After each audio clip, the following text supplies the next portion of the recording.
ओम शांति। आज हम योगा और Rajyoga meditation and Rajyog meditation का जो इतिहास है, हिस्ट्री, उसके बारे में चर्चा करेंगे। कहा जाता है पास्ट इज हिस्ट्री, जो हो गया है वो हिस्ट्री। फ्यूचर इज मिस्ट्री, पता नहीं क्या है भविष्य क्या होने वाला है। और प्रेजेंट इज गिफ्ट, क्योंकि प्रेजेंट जो है वो हमारे हाथ में होता है। जैसा हम सोचते हैं, कर्म करते हैं, तो फ्यूचर के लिए इतिहास बनाने का हमारे हाथ में वर्तमान में है। इसलिए कहा जाता है लिव एट प्रेजेंट, वर्तमान में जियो। वर्तमान अच्छा है तो भविष्य अच्छा है, और भविष्य ही बाद में फिर पास्ट भी बन जाता है, इतिहास बन जाता है। तो आज हम योग के बारे में जो इतिहास जो है योग का, वो हम चर्चा करेंगे। और एक एक योग के ऊपर हम चर्चा नहीं कर सकते, क्योंकि हर विभिन्न प्रकार के जो योग है समय समय पर हमारे सामने आए हैं। इतिहास में जो उसका टाइम हमने देखा है, हमने रिसर्च किया है, तो वो एक एक योग के बारे में इतिहास हम बाद में डिटेल में हम आलोचना करेंगे, डिस्कस करेंगे। लेकिन योग का इतिहास क्या है वो आज हम चर्चा करेंगे। तो योग का इतिहास अगर हम कहें लाखों वर्ष की इतिहास, वो तो कोई रिसर्च नहीं कर सकता, स्टडी नहीं कर सकता, बुद्धि में भी नहीं आएगा। तो हम कह सकते हैं योग का इतिहास 5000 साल का इतिहास है, मैक्सिमम 5000 साल। क्योंकि हमारे सामने जो इतिहास हम पढ़ते हैं वो 2500 साल का इतिहास पढ़ते हैं, और आगे अगर हम और 2500 साल अर्थात 5000 साल, क्योंकि हम ये कैलकुलेशन इसीलिए दे रहे हैं, हमारे पास जितने भी इतिहास की सारे जो टाइम कैलकुलेशन है, सभ्यता का इतिहास है, भारत की सभ्यता, विदेश की सभ्यता और 2500 साल की सभ्यता, उसके पहले का कोई इतिहास नहीं है। शास्त्र जरूर है, उल्लेख है। तो जैसे जीसस क्राइस्ट है, 2000 साल हुए हैं, तो उन्होंने बाइबल में ये लिखा है कि उन्होंने कहा कि before 3000 years ago India was paradise.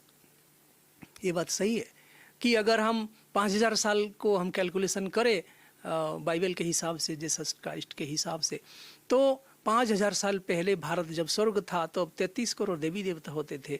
तो वो सब योगी थे, आत्मज्ञानी थे। भले वो परमात्मा ज्ञानी नहीं थे, लेकिन जरूरत नहीं थी, क्योंकि भगवान ने उनको ऐसा दिव्य गुणवान सर्वगुण संपन्न 16 कला संपूर्ण बनाया था। तो उसके बाद उन्हें भगवान को याद करने की ज़रूरत नहीं थी, क्योंकि वो सुख शांति, बड़े हेल्दी थे, वेल्दी थे, हैप्पीनेस था, सब कुछ था। और उनको देवी देवता कहा जाता है जब भारत स्वर्ग था। तो वो सभी योगी थे, परंतु ऐसा कोई हठयोग नहीं करते थे, कोई रोग भी नहीं था, निरोगी थे सब। देवी देवता कहते कांचन काया है, कभी कोई बीमार नहीं पड़ते थे, कि प्रकृति भी सत्व प्रधान था। तो कोई बीमारी, कोई दवाई खाने की ज़रूरत नहीं थी, लेकिन सब योगी थे। जैसे हम कहते हैं कृष्ण योगी है, राम भी महायोगी है, तपस्वी थे ये लोग। तो ऋषि मुनियों का भी एक जमाना था जब सब परमात्मा का ध्यान करते थे, वो बहुत शक्तिशाली थे, परम ज्ञानी भी थे। तो उनका इतिहास 5000 साल पहले का इतिहास है। लेकिन जब देवताओं की जो सभ्यता है, स्वर्ग की सभ्यता है, भारत जब एक राज्य एक भाषा और ऐसा दिव्य था, वो उसका टाइम पूरा हुआ। और उसके बाद आया द्वापर युग। तो आज से 2500 साल पहले देवी देवताएं सब बन गए, आर्य बन गए। इसीलिए हमारे शास्त्र में, गीता में भी आर्य धर्म के बारे में उल्लेख है। कुंती कहते हैं हे आर्य पुत्र अर्जुन। तो आर्य धर्म, देवी देवताएं आर्य बन गए, और फिर आर्य से बने हिंदू, मुस्लिम, सिख, ईसाई, सब बाकी सब धर्म के जो इतिहास है हमारे पास, उसका टाइम का कैलकुलेशन है। तो उस हिसाब से हम मेडिटेशन के बारे में जो हमारा कॉन्सेप्ट है, वो मेडिटेशन, मेडेरी शब्द और लैटिन शब्द है, और लैटिन शब्द से, ये मेडेरी शब्द से आया है मेडिटेशन। इसका मतलब है, मेडेरी मतलब हील करना, मतलब स्वयं को हील करना। क्योंकि जब स्वयं के अंदर, हमारे अंदर आंतरिक सुख शांति डिस्टर्ब हो गया, तब हम फिर से वो शांति को कायम करने के लिए हमें भगवान को याद करना शुरू किया। तो meditation means cultivation of self awareness. मैं कौन हूँ, मैं आया कहाँ से, ये सब है मेडिटेशन का मूल उद्देश्य जो है ना। स्वयं को हमारे आत्मा में जो पवित्रता है, शांति है, खुशी है, शक्ति है, आनंद है, प्रेम है, उसको फिर से रिचार्ज करना मेडिटेशन का उद्देश्य है। भक्ति करते हैं हम, ईश्वर से सुख शांति का इच्छा रखते हैं कि भगवान ने हमें शांति और सुख दिया था, फिर से हमें प्राप्त हो, इसके लिए हम मेडिटेशन उन्हें परमात्मा को याद करते हैं। तो मेडिटेशन का तो उद्देश्य ही है कि हमारे आंतरिक शक्तियों को विकसित करना, एम्पावरमेंट करना और दिव्यीकरण करना। लेकिन उसके लिए हमें ईश्वर का सहयोग जरूरी होता है, और ईश्वर को हम जानते नहीं थे, हम उसको ढूंढते थे, इधर उधर सर्वत्र हमने ढूंढा, और उसके लिए हमने अनेक प्रकार के योग का आविष्कार किया, भिन्न भिन्न प्रकार के योग का। तो सबसे पहले वो भक्ति योग जो कहा जाता है, हमने ईश्वर को भक्ति के रूप में पाने की कोशिश की। और भक्ति योग, भक्ति में जैसे ओम नमः शिवाय, हम सबसे पहले जो शिव है, परमात्मा है, सृष्टि का डायरेक्टर है, उसको हमने याद करना शुरू किया, तो उसे हम भक्ति योग कहते हैं। जिसको गीता में कहते हैं मन योग, जब मन को हम परमात्मा से जोड़ते हैं। और बुद्धि योग, बुद्धि को परमात्मा से जोड़ते हैं। कर्म योग, कर्म करते हुए भी हम ईश्वर को याद कर सकते हैं, तो उसे कर्म योग कहा जाता है, क्योंकि कर्मों को कुशलता देना, इसलिए योगा कर्मेषु कौशलम कहा जाता है। तो इस प्रकार भाव योग कहते हैं, समत्व योग, बैलेंस योग। तो इस प्रकार प्रेम योग है, परमात्मा से प्रेम करना ही प्रेम योग है। तो मेडिटेशन का मतलब है कि अपने हमारा जो रिलेशन है, कनेक्शन है, कम्युनिकेशन है, जिसके साथ किसको हम याद करते हैं, उसके बारे में सोचते हैं, तो उसको मेडिटेशन कहा जाता है।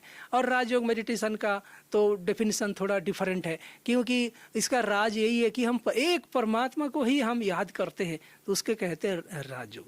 अब योग का जो हिस्ट्री है वो ये है कि जब देवी देवता चले गए, तो ये धरती भारत जो स्वर्ग था वो फिर स्वर्ग नहीं रहा, और हम सब साधारण बन गए। तो हमने भक्ति योग शुरू किया, इसके बाद फिर मंत्र योग, एक के बाद एक, क्योंकि समय के साथ साथ हर चीज़ परिवर्तनशील है। हर चीज़ पर, प्रकृति के अंदर आत्मा भी और प्रकृति भी दोनों परिवर्तनशील है।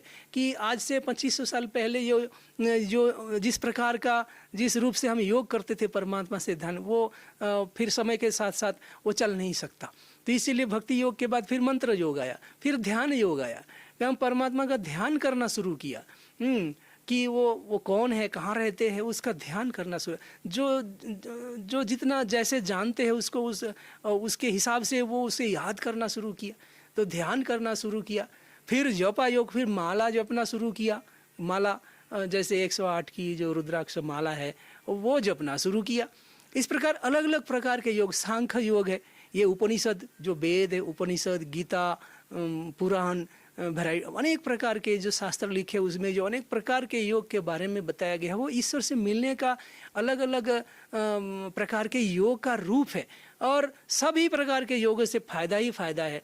तो धीरे धीरे अनेक प्रकार का योग हमारे सामने आविष्कार हुआ, और सांख्य दर्शन, सांख्य योग भी एक प्रकार का योग है, जिसमें बताया गया कि ये जो पूरा 5 तत्व है, ये 5 तत्व जो है, जैसे कहा जाता है ना, ब्रह्मास्मि, अहम ब्रह्मास्मि, मैं ही ब्रह्म हूँ। तो ब्रह्म और आत्मा और परमात्मा सब कुछ एक, अर्थात एक पत्थर जो है, वो पत्थर और हमारे जो मन बुद्धि है, उसमें सिर्फ इतना ही फर्क है कि पत्थर स्थूल है और मन बुद्धि सूक्ष्म है, पर दोनों चीज़ एक है। अर्थात आत्मा, परमात्मा और प्रकृति, परमाणु, एलिमेंट्स सबको मिक्स कर दिया है, और भिन्न भिन्न रूप में हम उसको देख रहे हैं, ऐसा सांख्य योग।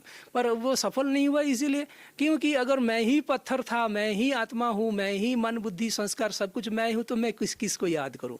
आत्मा ही परमात्मा है, तो फिर आत्मा किसको याद करे? किसी को याद करने की जरूरत ही नहीं। मैं आत्मा ही परमात्मा हूँ, तो मैं खुद को याद कैसे करूँ? याद तो उसको किया जाता है जिससे कोई प्राप्ति हो, कोई बड़ा हो, जिससे हमें सब, जो सोर्स ऑफ एनर्जी है, सोर्स ऑफ वैल्यूज है, सोर्स ऑफ पावर है, इस सृष्टि का सबसे बड़ा वो डायरेक्टर है, वो परमात्मा है, उसका कोई अलग अस्तित्व है। तो इसीलिए एक के बाद एक जो योग का विभिन्न रूप हमारे सामने आया है, और वो समय के साथ साथ चला भी गया है, लोग उसे भूल भी गए हैं। ये इस इतिहास इसलिए हमें जानना जरूरी है, चर्चा करना जरूरी है। फिर आज से 2500 साल पहले जब महावीर स्वामी आए वैशाली नगर में, बिहार के वैशाली नगर में जन्म लिए, उन्होंने फिर तपस्या किया, वो उन्होंने हमें प्रेक्षाध्यान योग जो उन्होंने सिखाया हमको। और प्रेक्षा मना प्रेक्षण करना माना देखना, दर्शन करना, एक जगह स्थूल आसमान से स्वयं को देखना, यह है प्रेक्षा ध्यान है। उसके भी अनेक प्रकार स्टेप है, अहिंसा, सत्य, अस्तेय, ब्रह्मचर्य, अपरिग्रह, अनेकांतवाद। तो इस प्रकार स्टेप बाय स्टेप इस प्रकार का ये योग है प्रेक्षा ध्यान, ये जैनिज लोग इसका अभ्यास करते हैं। फिर इसके बाद 40 साल के बाद महात्मा बुद्ध जी आए हैं, तो उन्होंने वहाँ उन्होंने लुम्बिनी जन्म लिया, नेपाल में है अभी वो लुम्बिनी नगर है। तो महात्मा बुद्ध ने पहले ये प्रेक्षा ध्यान सीखना शुरू किया और उन्होंने देखा कि एक जगह मन बुद्धि को स्थिर करके स्वयं को साक्षी होकर देखने से लॉन्ग टाइम पर और कुछ एक्टिविटी नहीं है, तो उन्होंने देखा कि नहीं कुछ एक्टिविटी होना चाहिए। तो इसीलिए उन्होंने विपासना का जो ध्यान है उन्होंने आविष्कार किया। उन्होंने श्वास पर ध्यान दिया कि मेरा श्वास अंदर जा रहा है फिर बाहर आ रहे हैं। तो ये जो है ना उन्होंने अभ्यास किया, इससे अपने मन के ऊपर, अपने ब्रेन के ऊपर और शरीर के ऊपर कंट्रोल करना उन्होंने सीख लिया, कर्मेंद्रिय जीत भी बन गए। तो ये ध्यान भी एक सफल हुआ, बहुत इसे फेमस है, ये साइंटिफिक भी है। तो इस प्रकार एक के बाद एक योग, फिर इजराइल में जन्म लिया इब्राहिम ने, वो फिर वहाँ भी उन्होंने ये ईश्वर को, अल्लाह को अल-लतीफ़ कहा, एक सूक्ष्म ज्योति है, निराकार है, लाइट है, नूर है, जिसे अल्लाह खुदा कहा जाता है, उसका ध्यान करना शुरू, उसको नमाज कहते हैं, नमाज पढ़ने का। तो ये भी एक प्रकार का योग है कि परमात्मा जो सर्वोच्च सत्ता है उसके साथ हमारा कम्युनिकेशन अनादि है और अविनाशी है, लेकिन हम विस्मृत होने के कारण हम भूल गए उनको।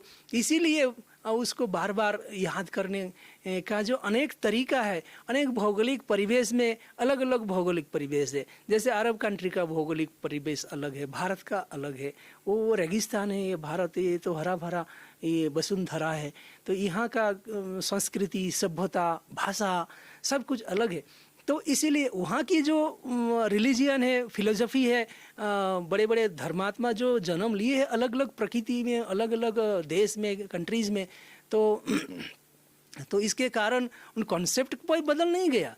भौगोलिक परिवेश धर्म को प्रभावित किया है, लेकिन कॉन्सेप्ट वही है कि ईश्वर एक है, सर्वोच्च सत्ता है, वो लाइट है, सुप्रीम है, और वो हम सबका पिता है, मालिक है, माता पिता है, परमात्मा है, सृष्टि का डायरेक्टर है, और वो शिव है उनका असली नाम।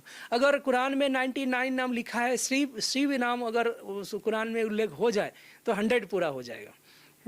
और 100 पूरा हो जाएगा तो हिंदू धर्म से अलग एक इस्लाम धर्म की जो अस्तित्व है वो बनता ही नहीं।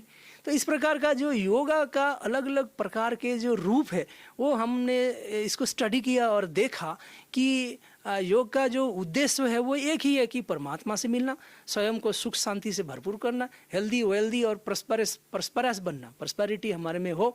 ये 3 खुशी, शांति और हेल्दी, ये सब हमारे जीवन का उद्देश्य है। परमात्मा को ढूंढने का मूल उद्देश्य यही है कि हमारे जीवन में जो दुख आया है, अशांति है, अपवित्रता है, कमजोरी है, पाप है, बुराई है, अंधकार है, इसीलिए कहा जाता है तमोसोमा ज्योतिर्गमय, तमसा से अंधकार से, अज्ञान से हमें मुक्त करो हे मुक्तिदाता। तो हम परमात्मा को याद करने लगे और समय के साथ साथ फिर योग का परिवर्तन हुआ। फिर आया पातंजलि योगा सूत्र। जीसस क्राइस्ट से 500 साल पहले, मैंने वही 2500 साल पहले जितने भी शास्त्र लिखे गए हैं और जितने भी प्रकार के योगा है उसमें ये भी एक बहुत फेमस, जिसमें यम, नियम, आसन, प्राणायाम, प्रत्याहार, धारणा, ध्यान, समाधि, ये 8 स्टेप बताया गया है। ये सब करके हमारा ध्यान कहाँ रहता है? ईश्वर पर नहीं जाता है। यहाँ ध्यान हमारा नीचे की ओर से ऊपर की ओर ऊर्ध्वगति ले जाने की हम कोशिश करते हैं, क्योंकि योगा का मतलब है कि हम जुड़ते हैं किससे? हमारे जो सोर्स है, who is the source of our energy, परमात्मा है। परमात्मा से स्वयं को जोड़ने के लिए ही ये ध्यान है, योग है, मेडिटेशन है, सब कुछ है। लेकिन हम उसे जान नहीं पाए तो अपने कल्पना के आधार से, अपने विचारों से हम उसे जानने की कोशिश की, ढूंढने की कोशिश की, मिलने की कोशिश की, और अनेक प्रकार के योग इसमें आविष्कार हो गया। फिर आया प्राणायाम। ये भी 2500 साल पहले शास्त्र में उल्लेख है, जिसमें अनुलोम विलोम, भ्रमरी, उज्जयी, कपालभाति भस्त्रिका, जो हमें बाबा रामदेव फिर से सिखाने लगे, शास्त्र पढ़ करके उन्होंने फिर इसे अभ्यास किया और बहुत फेमस हो गए। तो क्योंकि इससे लाभ ही लाभ है, कोई भी प्रकार के योग आप कीजिए आपको उससे लाभ जरूर मिलेगा, अवश्य मिलेगा। लेकिन उस एक प्रकार के योग से आपको हर प्रकार से प्राप्ति हो जाए ऐसा पॉसिबल नहीं है।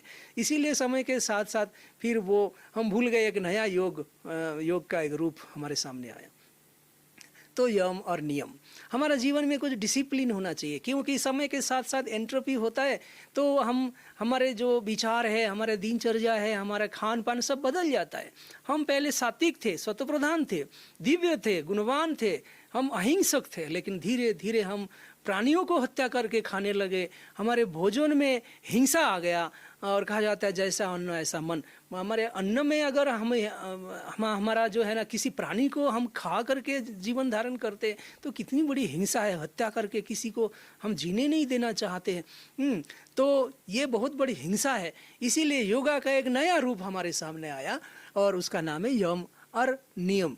तो डिसिप्लिन, हमारे दिनचर्या में डिसिप्लिन, हमारे कर्मों में, व्यवहार में डिसिप्लिन के बारे में यहाँ बताया गया। फिर उसके बाद आया स्वरा योग। स्वरा योग, इसमें ये भी प्रकार के श्वास पर ध्यान दिया जाता है कि हमारे अंदर से नेगेटिविटी जा रहा है, क्योंकि नेगेटिविटी हमारे अंदर आ गया तो इसीलिए इस योग की आवश्यकता है। ये नया आविष्कार हुआ कि मैं अपने आप को कैसे क्लींजिंग करूं, मैं अपने अंदर से अज्ञान को, बुराई को, कमजोरियों को कैसे मैं ख़त्म करूं। तो इसीलिए ये एक प्रकार नया सिस्टम है कि मेरे श्वास से बुराई बाहर जा रहा है और मैं अंदर ले रहा हूँ पॉजिटिविटी को, नेगेटिविटी जा रहा है। तो ये भी एक प्रकार का अभ्यास हमारे सामने। फिर आया अष्टांग योग। अष्टांग योग में ये धीरे धीरे क्या हुआ कि हम स्वयं से दूर जा रहे थे और हम स्वयं को 5 तत्व का पुतला, जो पंचभूत शरीर है, अपने आप को मानने लगे। तो इसीलिए धीरे धीरे व्यायाम, एक्सरसाइज को ही हम मेडिटेशन व योग समझ लिए। हाँ, इससे फायदा तो अवश्य हो रहा है, लेकिन हम योग का जो मूल उद्देश्य है, मन बुद्धि संस्कार की दिव्यीकरण, हमारे जीवन को एम्पावरमेंट करना, हमें परमात्मा से मिलना, वो उससे हम दूर होते जा रहे थे। खाली हमारा ध्यान इतना ही रहता है कि हमको हेल्दी कैसे बनना है, हमारे शरीर को हेल्दी कैसे बनना है। तो उसके बाद आया फिर कुंडलिनी योग। तो हम एक एक योग के बारे में हिस्ट्री नहीं बता रहे हैं, पर टोटल जो अनेक प्रकार के योगा है, अनेक प्रकार के योग की फिलोसफी है, इस संसार में आए हैं, लोगों ने अभ्यास किया है, उसका लाभ लिया है, उसकी हिस्ट्री के बारे में हम बात कर रहे हैं। तो कुंडलिनी योग भी एक 1969 में योगी भजन सिख लीडर क्या उन्होंने ये अभ्यास करना शुरू किया। तांत्रिक विद्या में इसका अभ्यास किया जाता है, तो इससे भी कुछ लाभ लोगों ने लिया। फिर चक्र योगा निद्रा, ये भी एक हमारे सामने आया।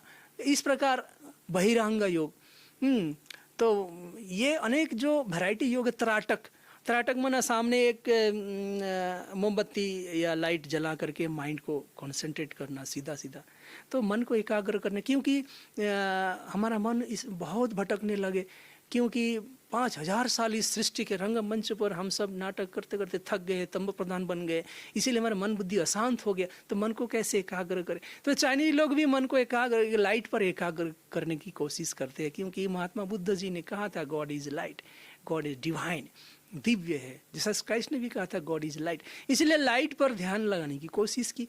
फिर हठ योगा, अनेक प्रकार की एक्सरसाइज, व्यायाम और ट्रांसेंडेंटल मेडिटेशन, ये भी एक वेद में एक ट्रेडिशन है, वेद में लिखा गया है ट्रांसेंडेंटल मेडिटेशन। माना स्वयं को हम आत्मा भूल गए और स्वयं को शरीर समझ करके शरीर को कैसे ठीक रखना है, हेल्दी रखना है, ये इसका हम अभ्यास करना शुरू कर दिया।